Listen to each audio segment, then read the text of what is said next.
भगवान श्री कृष्ण जी कहते हैं कि व्यक्ति जो चाहे बन सकता है यदि वह विश्वास के साथ इच्छित वस्तु पर लगातार चिंतन करे। मन बहुत चंचल है जो इंसान के दिल में उथल पुथल कर देता है। जैसे वे मेरे पास आते हैं वैसे ही मैं उन्हें ग्रहण करता हूँ। सभी पथ पार्थ मानव को मेरी ओर ले आते हैं। इंद्रियों से मिलने वाला सुख पहले तो अमृत जैसा लगता है, लेकिन अंत में यह विष के समान कड़वा होता है। जब ध्यान में महारत हासिल हो जाती है तो मन हवा रहित स्थान में दीपक की लौ की तरह अडिग रहता है। हे अर्जुन, तीनों लोकों में मेरे पाने के लिए कुछ भी नहीं है और नहीं कुछ ऐसा है जो मेरे पास नहीं है।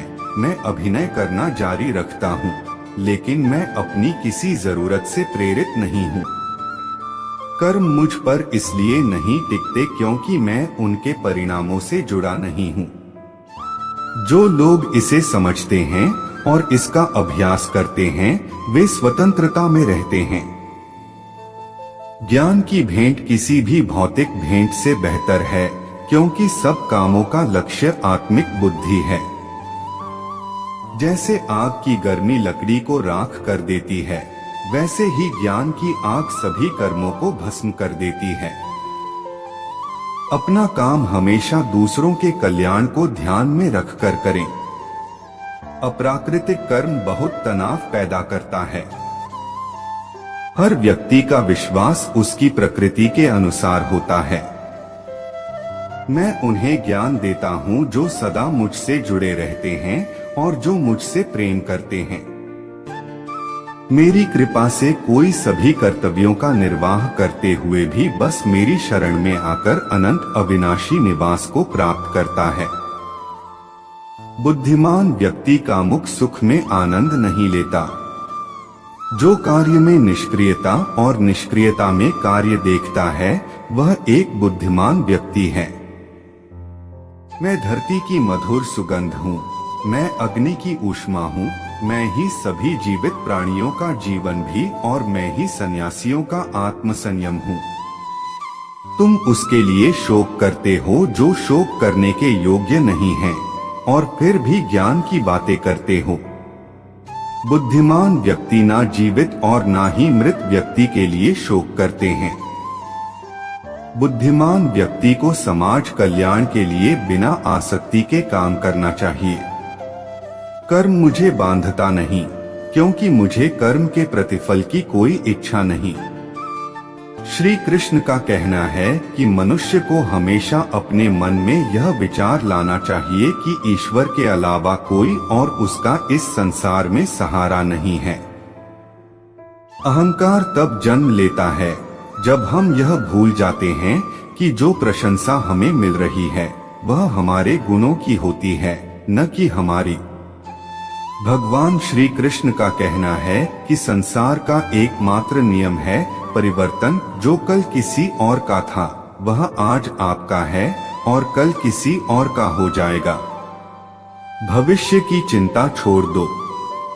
वही ईश्वर जिसने आज तक तुम्हारा साथ दिया है वह कल भी तुम्हारी मदद करेगा। आप वही बन जाते हैं जिस पर आपको विश्वास होता है कि आप बन सकते हैं। जो कुछ भी आपके साथ घटित हुआ है वह अच्छे के लिए हुआ है। जो हो रहा है वह भी अच्छे के लिए है और जो आगे होगा वह भी आपके भले के लिए होगा। श्री कृष्ण कहते हैं कि बुरे कर्म अनायास हो जाते हैं, जबकि अच्छे कर्म स्वेच्छा से किए जाते हैं। अगर व्यक्ति शिक्षा से पहले संस्कार, व्यापार से पहले व्यवहार और भगवान से पहले माता पिता का सम्मान करे तो उसका जीवन कभी भी परेशानियों से ग्रस्त नहीं होगा। भगवान श्री कृष्ण कहते हैं कि इस संसार में कुछ भी समाप्त नहीं होता। हर अंत के बाद एक नई शुरुआत का इंतजार होता है। जीवन में कभी अवसर मिले तो दूसरों के सारथी बने, न कि स्वार्थी। धर्म का असली रूप कर्मों से ही परिभाषित होता है।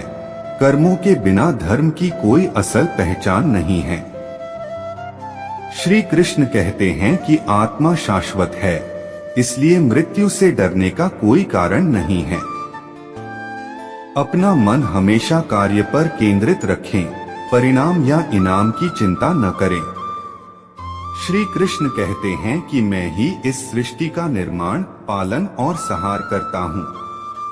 लोग सत्य को छुपाने की कोशिश करते हैं, लेकिन सत्य कभी भी दब नहीं सकता और न ही मिट सकता है। मौन सबसे अच्छा जवाब है जब सामने वाले व्यक्ति के लिए आपके शब्दों की कोई अहमियत न हो। भगवान श्री कृष्ण कहते हैं कि जब भी इस संसार में अधर्म बढ़ेगा और धर्म कमजोर होगा, तब मैं अवतार लूंगा और धर्म की पुनर्स्थापना करूंगा।